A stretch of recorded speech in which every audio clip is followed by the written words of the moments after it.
Okie dokie. I'm going to mute. I'm going to ask everyone else to mute. And I turn this over to Dawn. All right. Well, thank you very much, Jack. I appreciate it. I'm very excited for our third session. And if anybody is watching this that hasn't seen the first two, I welcome you to go back to the website, and John has the links up there so you can go back and look at those. All right. So this time we are talking about content. It's all about the content. We've talked about what the cover looks like inside and the formatting of it. When you are starting your book, and I'm sure you've heard this 100 times, you have to know who your audience is. Who are you writing this book for? And some people have this idea of saying, well, anybody can read my book. Yes, anybody can read your book, but not everybody will. So you really need to know who your audience is, because not only does that affect the cover, and we talked about that a little bit, it affects your marketing, but it also puts a boundary around how your story is going to go. So you need to know who your audience is. I recommend taking that time to create your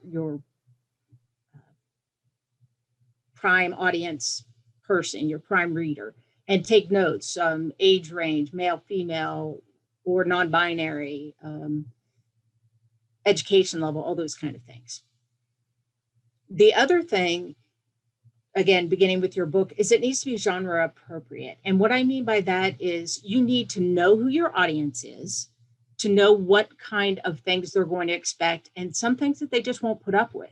So if you're writing a cozy mystery, which is supposed to be an easy beach read, not a lot of blood and guts, and you open your scene with, a knife thrashing, it's not going to go over well with the cozy crowd, the cozy mystery crowd. So you have to know who your audience is and make sure genre appropriate.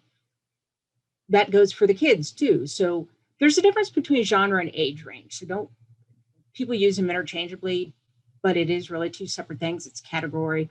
So young adult, in that age range, there's a bunch of different genres that fall under that. But the age range that you're writing for, you need to make sure that the wording is appropriate and those kind of things. Your topic is appropriate, not as much swearing or killing or whatever. So it has to be genre, whatever you're going to market it as, make sure you keep on topic. Word count we talked about briefly before.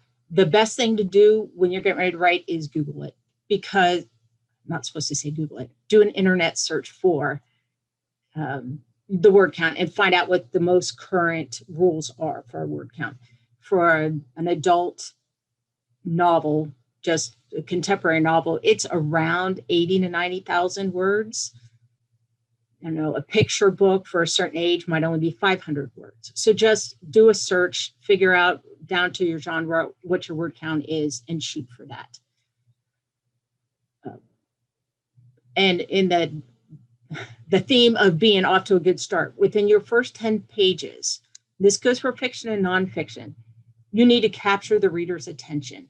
You need them to know what you're talking about, know why if you're talking nonfiction, you need them to know why you're the most important person to write this book or why you're qualified. And in a fiction book, though, you need them to get interested right from the beginning. And some say the first 10 pages or the first 10%. It depends. But the idea is they have to understand that they are going to be reading a mystery, that there is something that needs to be solved, or that there is a romantic feeling because I'm doing a romance book, that there are people involved, so that they know right from the beginning what to expect for the rest of the book.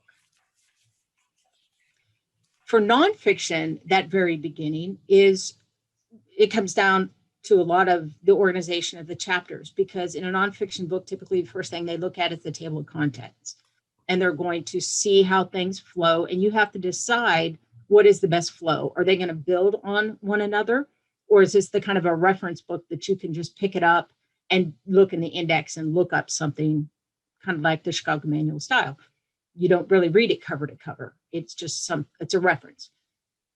But in those first couple pages, those first 10 pages, that's when the author is giving their qualifications and introducing themselves so that the reader believes in them. They trust them and they're going to go along with whatever the author is telling them.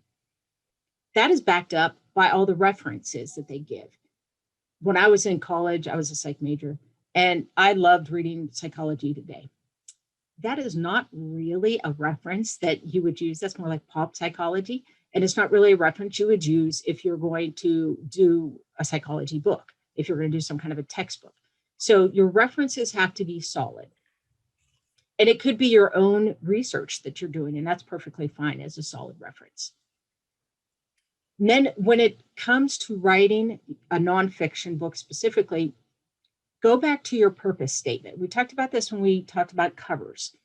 On the back cover, where a nonfiction has a blurb, where a fiction book has a blurb, a nonfiction book oftentimes has a purpose statement or the so what. This is what I'm going to teach you. This is why you need to buy the book. And you do it oftentimes in bullet points. So when you're writing your book, you should have those bullet points posted in front of you somewhere where you can see them all the time. And as you're writing, or better yet, when you're editing and you've gotten to the end and you're going back and you're cleaning it up, you need to always go back to those bullet points and make sure that everything you're writing relates back to the bullet points. Why are you telling them this? Does it fit the overall theme of what I promised this book was going to be about? When it comes to fiction blurbs, this is just a little exercise that you can use for yourself.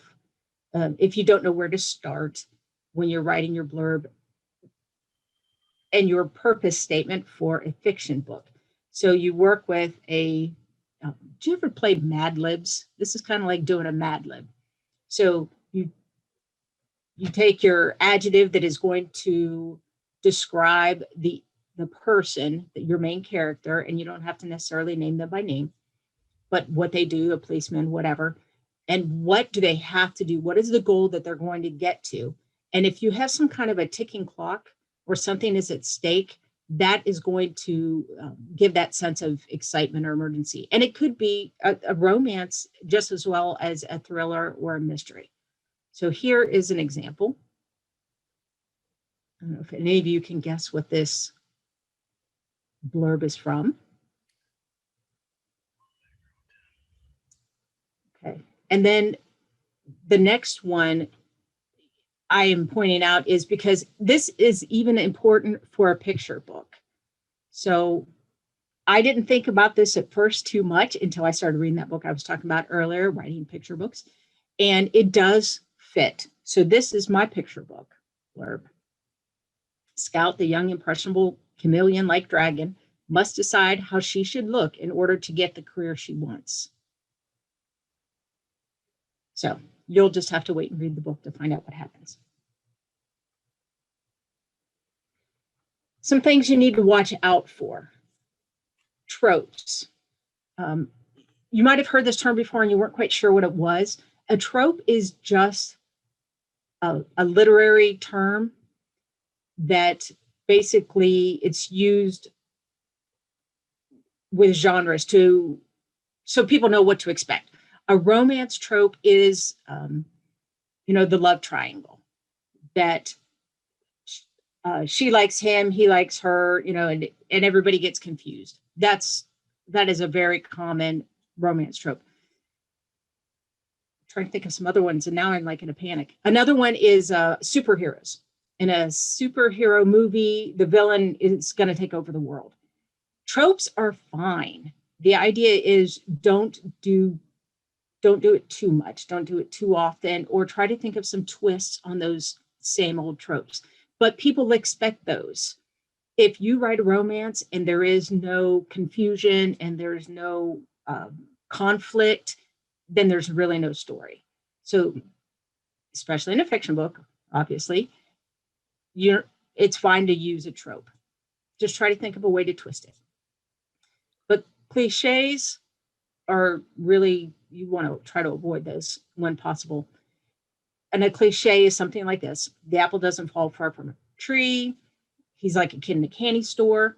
But those are word cliches that people use all the time. Now, you might have a character and the character uses cliches all the time. That's fine. That is part of the character's speak, the way that they interact with life. And that's fine because you're doing it intentionally.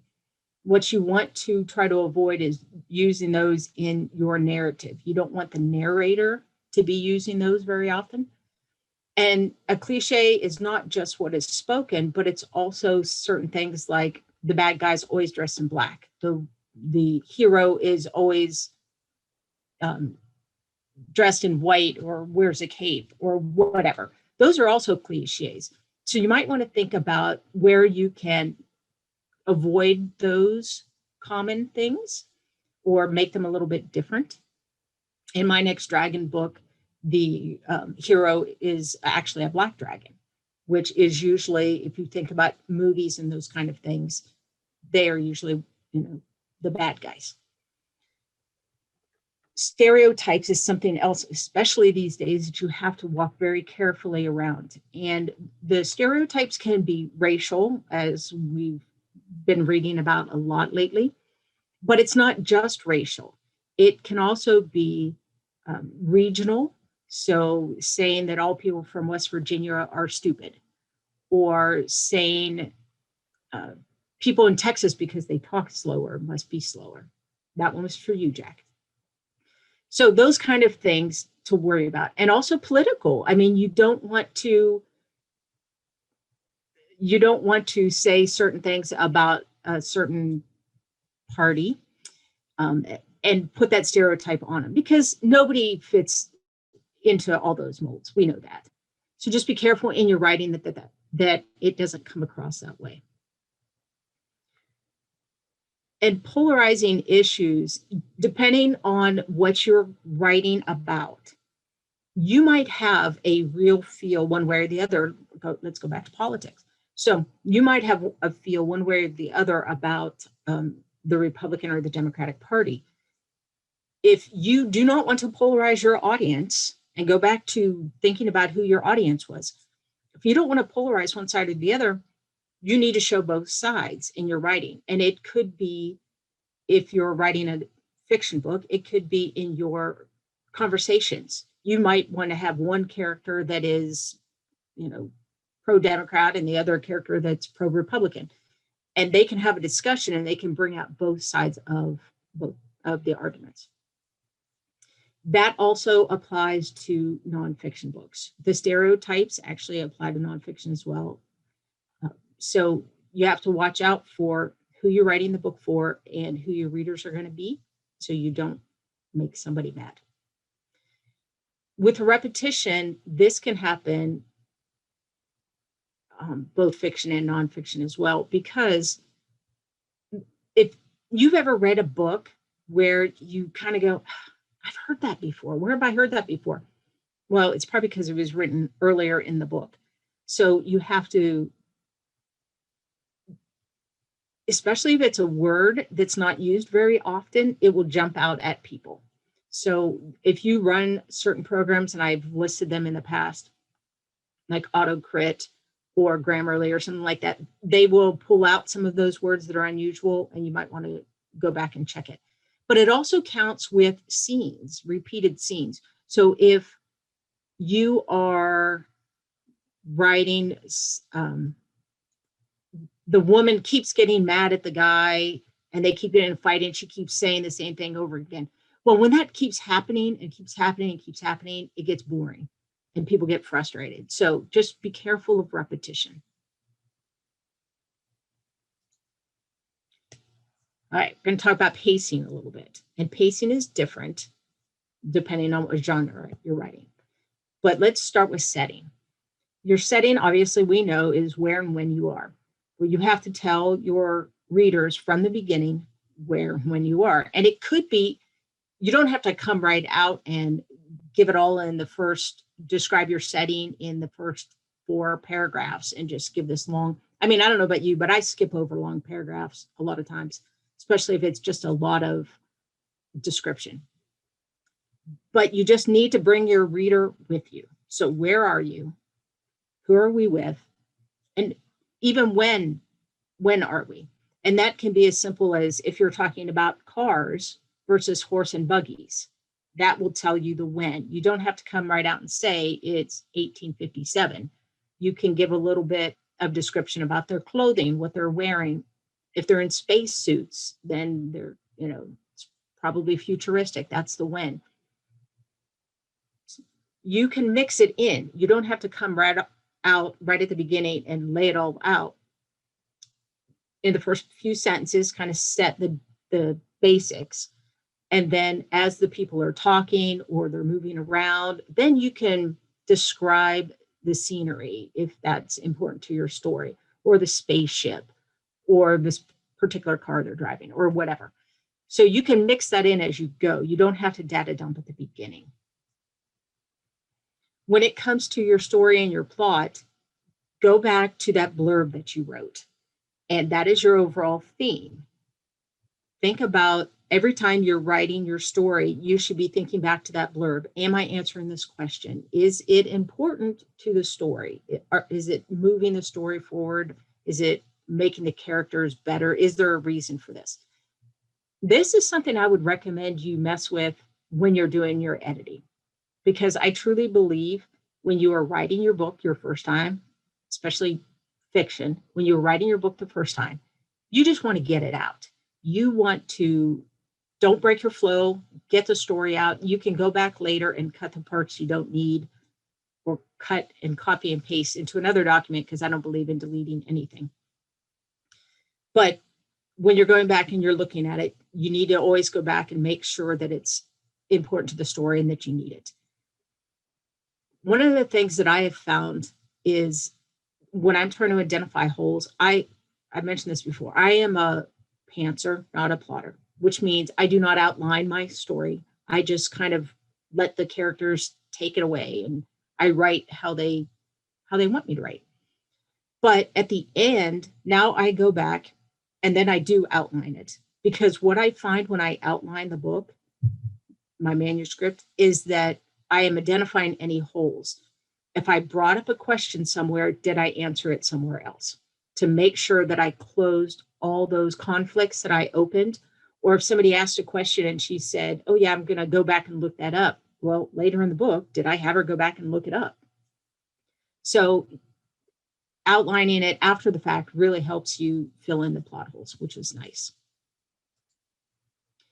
When it comes to your story arc, your pacing is different depending on what kind of book you're writing. And I just thought this was a great graph. I did not come up with it on my own, but I love how it, for a quest or an adventure, it's stair-stepping you up. It's building up the excitement. It's building up the excitement.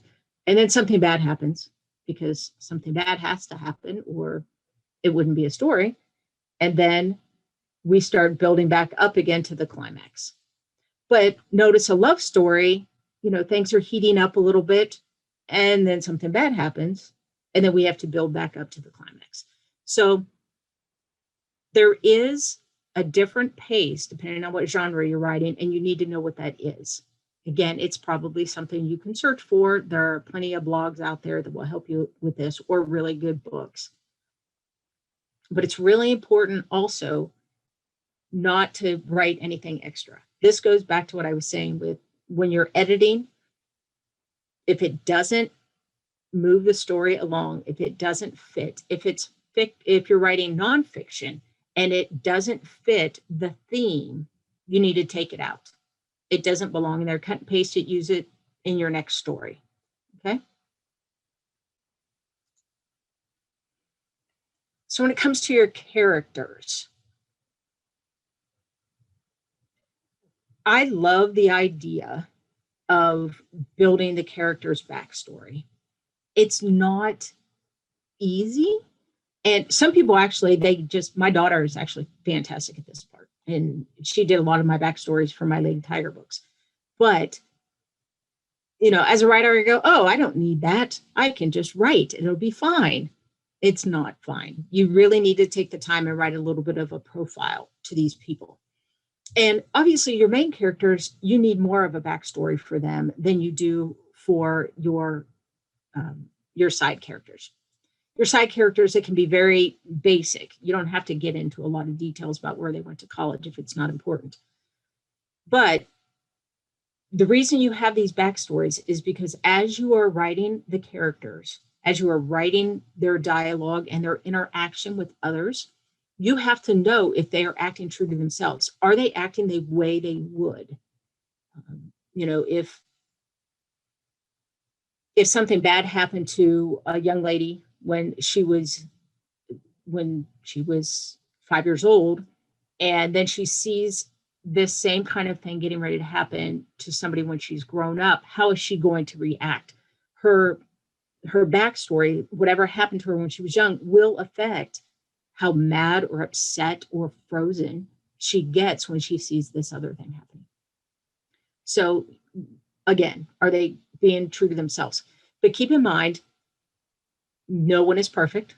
So when you create a backstory, you also need to create bad habits or negative traits of some sort. Maybe they're too quick to anger. Maybe they don't trust enough. So they can't be too good, but also the villain shouldn't be too bad. Your bad guy probably has some good traits somewhere, and you need to know what those good traits are, because they also need a character arc, not just the good guys.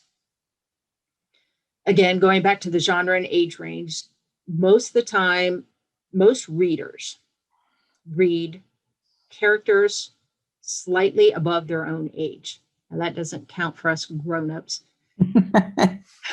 But for kids, for example, if you're writing for a fifth grader, they want to read about fifth, sixth, and seventh graders because they want to feel older. They want to feel like a grown-up to them, a grown-up. Now, they're not going to read probably my cozy mystery that's about quilting ladies. They want to read just ahead of their time frame. Same thing with young adult. Young adult, they are reading high school, but not freshmen. They're usually reading about seniors, like juniors, seniors, and then maybe college age kids. So just a little bit ahead. And you have to make sure your characters act like their age, with some exceptions.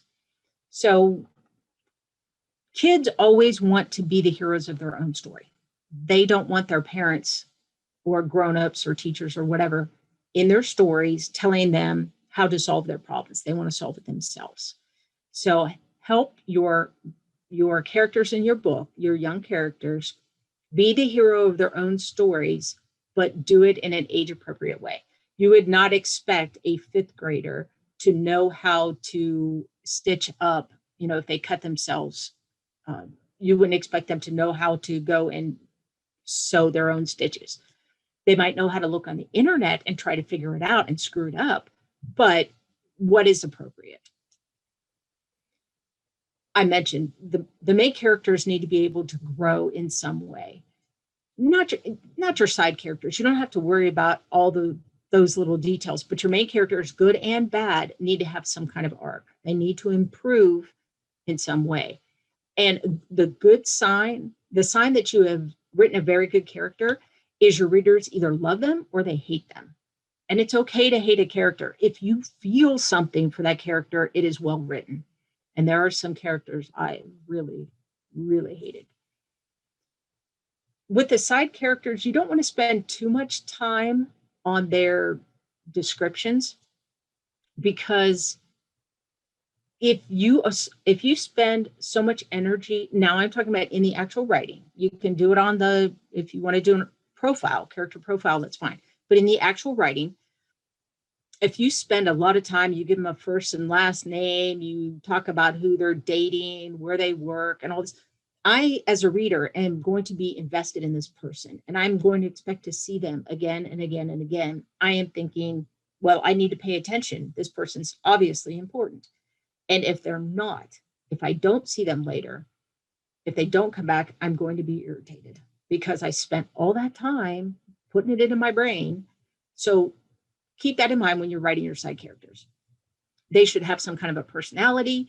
You can, if it's important where the connection is, that's great. Make sure to include them. Include the little characteristics you need but don't waste too much time on them. There's two schools of thoughts on physical description. Some people say, you need to tell me right away that she's tall with dark hair and green eyes. Some people say, don't write description, that physical description like that. Let the reader imagine the person the way they want to imagine the person. So I will let you kind of play it by ear. We can have a discussion about that later. The idea is that if the reader can put themselves into the book, then that is a good thing. But if you narrow it down and you've described everybody, then you're either black or white or Asian or whatever. Now you've left some people out. They can't put themselves into it. One thing I have noticed, though, is you kind of have to get their age in there somehow.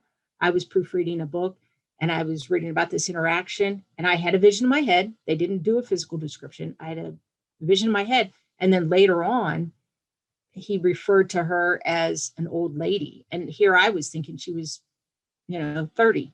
So somehow you have to get the approximate age range in there so people are on the right track, at least that far.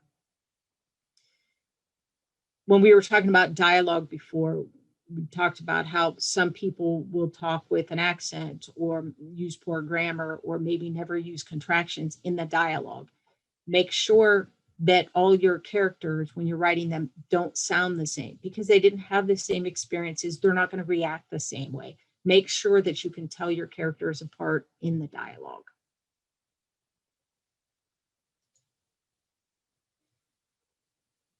Point of view confuses a lot of people. And there are a lot of different ways to think of point of view. Point of view is simply whose eyes are you in when you're reading the story. You can only be in one person's head at a time. So this example of head hopping that I have written here, Ari saw Scott across the room and instantly fell in love. Well, obviously that's Ari because Ari saw him and she's in love. We understand we're in Ari's head. At the same moment, Scott caught her eye and his heart jumped out of his chest. Well, now we're in Scott's head and obviously that cannot be correct. Now, Ari could see Scott, do a double take, and that could let her know that Scott noticed her. But that stays within Ari's point of view. She can notice his reactions. She obviously could not notice his heart jumping out of his chest. So you need to just rewrite your perspective. So you're only in one head at a time. The other thing that throws people is when they say, little did she know the robbers were right around the corner.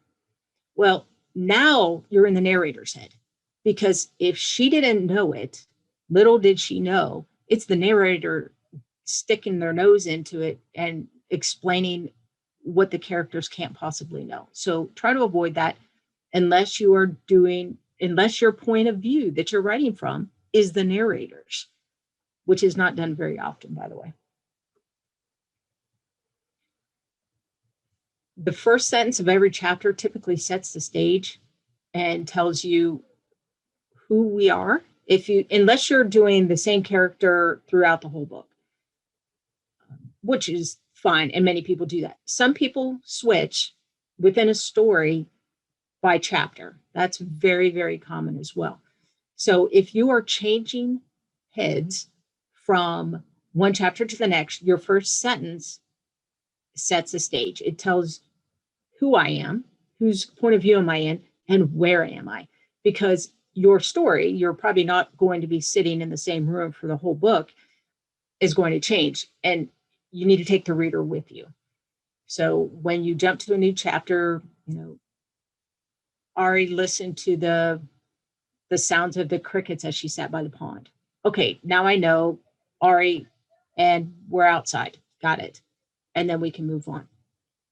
If you're not changing points of view from one to the next, you don't have to do that in the beginning of the next chapter. You can, like I said, you can switch points of view within a story. That's fine. at the chapter break is the most ideal place. Some people do it by sections, like they'll write the whole first section of the book in one point of view and maybe switch for the second half or divide it into 3 sections. That's also great. But at the chapter break is the cleanest, or those section breaks. But if you have to, absolutely have to switch points of views within the same chapter, you want to use something called interruptives, which are, you can use the asterisks like I show here, or sometimes you'll see, you know, like a little magnifying glass for a mystery or a feather or something that pertains to the book, a little symbol that people use to show that they are either doing a big jump in time or that they're changing points of view. The other way is to just do an extra carriage return, so there's a little bit of extra space in between. These interruptus, these little symbols are actually just a little cuter way to do it.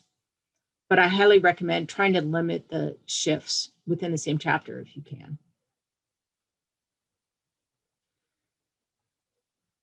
For your conclusion, actually for a fiction book, you actually have multiple conclusions, sort of. For a fiction book, you want to have a cliffhanger at the end of every chapter. You want them to, oh, I can't put this book down. I'll read one more page just to see what happens. And again, it doesn't matter if it's a mystery, a science fiction, or romance. They want it. I just need to know. That's a cliffhanger at the end of the chapters. And it's even important in a picture book. They're called page turns. So what is going to get the child to want to turn to the next page? So that's even a little trickier because you got to do it more often. For a nonfiction book, the end of each of those chapters is kind of the so what factor. What did I learn? Why do I want to keep going? Sometimes you might want to summarize, you know, I've seen it in the little boxes where they just do a quick summary of what we've talked about in this previous chapter, and maybe and here's what's coming next. Here's how you're going to apply that next. Make sure at the end of your book, at the true conclusion of your book, for a fiction, you're going to tie up all those conflicts. That goes back to the outlining that I talked about. If you open a conflict, if you introduced it, how did you close it? You have to give everybody a satisfying ending, or they're going to be hanging, and that's frustrating. If you're writing a series, you probably have seen this before. They do it in TV shows all the time, where they have something that is going on that's threading through the entire series. And so that's okay to a point, as long as the book itself has a closure to it. All right.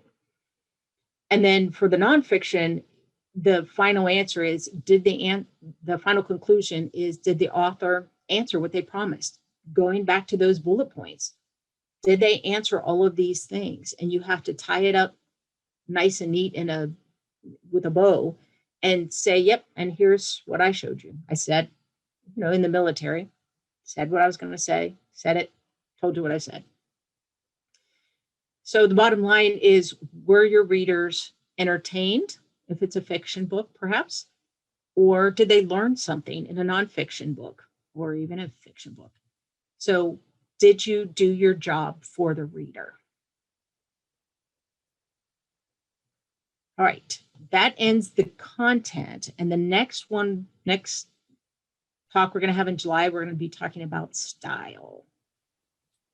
So if you guys have any questions, you are more than welcome to reach out to me. Some of you already have, and I love that. Drop me an email. I love to talk. That is never a problem. And you can also look at my website and see if it answers any of your questions for you. I'm going to stop sharing. Okay.